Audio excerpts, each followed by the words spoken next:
running. Otherwise, you're going to be too late, especially the athlete that Lyles is. Powerful junior from Columbus, Ohio. So with the 2 fouls, Gray goes to the bench. Long 3, right on the money. Points per game.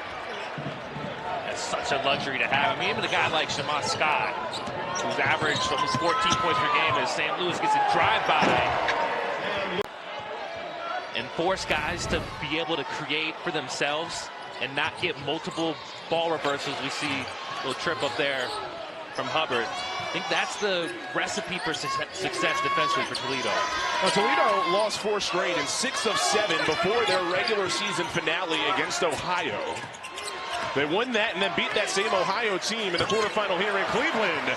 Johnson. And that was...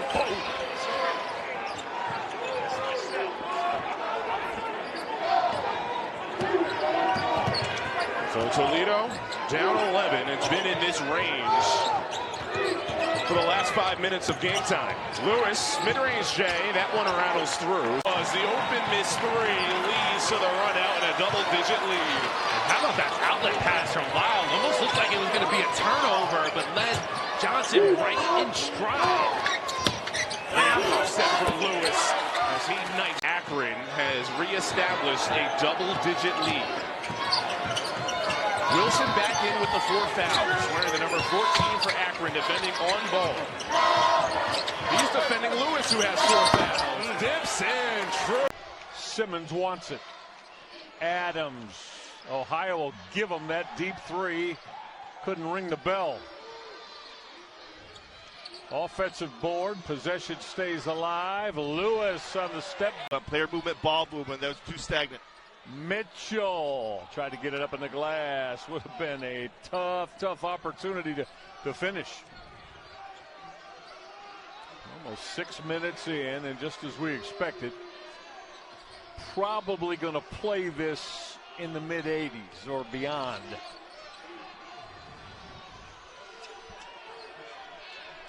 Simmons. Shot clock at 5. Deep triple. Got it. 15 in game 1, 17 in game 2. Got his first shot to fall there. Elmore James, that step back jumper that came up shy. Toledo can take the lead here. We've already had 5 lead changes early. Make it 6-14. Well, that's a tough delivery. Trying to get in the paint was Elijah Elliott.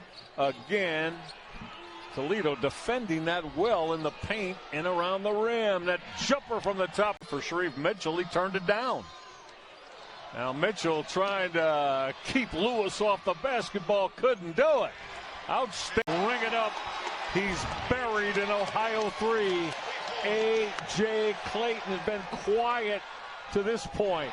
There's the 5 inches and post you up. And he did. Yeah, it was great. Great job. Great patience inside there to know what you want to do, but able to do it. Have your legs underneath you and get that touch. Big time. Wilson again came to a jump stop. Lewis got it. That's only Sam Lewis's match here is Hadaway on Seth Hubbard. Hadaway again. Looked good when it left his hand. Clanged off the iron, didn't go down. Inside 2 minutes left. Toledo trying to reclaim the lead. Wilson got shut off. Deep triple. Book it. Valetsky, you know he wants to go to the rack. Elmore James. Nope.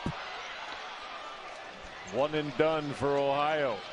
Still tied. Inside a minute left in OT. Well, Lorenzen was trying to post up Wilson.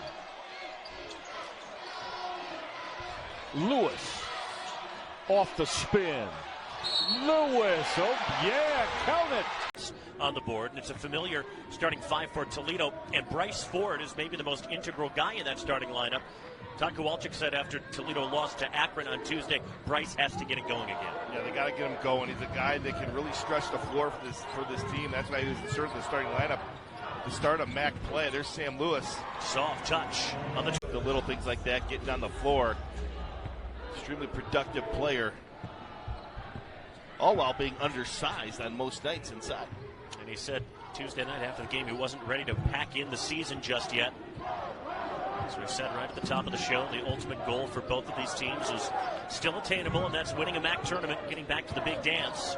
Somewhere Toledo hasn't been since 1980. San Luis rises up and rattles in the Elmore James has been a productive bench piece this year. So is A.J. Sheldon. That's off. Lewis off glass for two. Shots from the lane, or it's contested defense and kickouts in the perimeter, extra pass, open shots. But both teams had success in game one. Both teams had success in that area here tonight. And Toledo is such a foul-averse team. We mentioned they rarely turn the ball over. They don't foul much either, but Ohio's already been on the line 8 times and made 7 of them.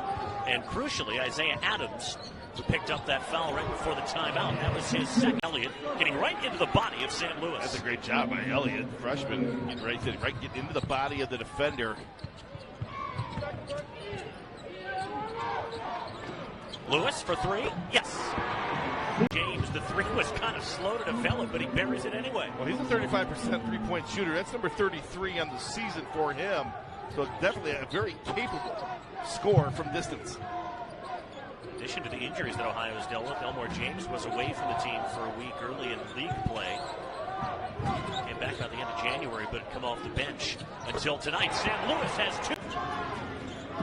Here's Clayton.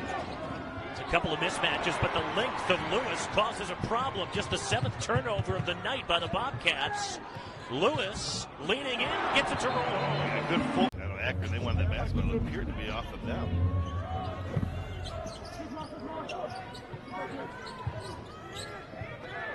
There's Akron eking out that 5-point win over Kent State.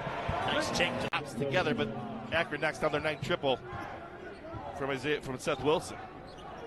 Seth Wilson has started every game for Akron since January 7th against Central Michigan. That night he only went and hit 6 threes, 18 points. He hasn't come out of the lineup since. Sam Lewis will try to answer and does. You're 2-1 in those ball games. That your leading scorer is 9 for 28. And that, again, that speaks to the depth of this club. You know, a lot of people thought too, maybe coming out after last year with the graduation of Tribble and Sammy Hunter and Enrique Freeman, that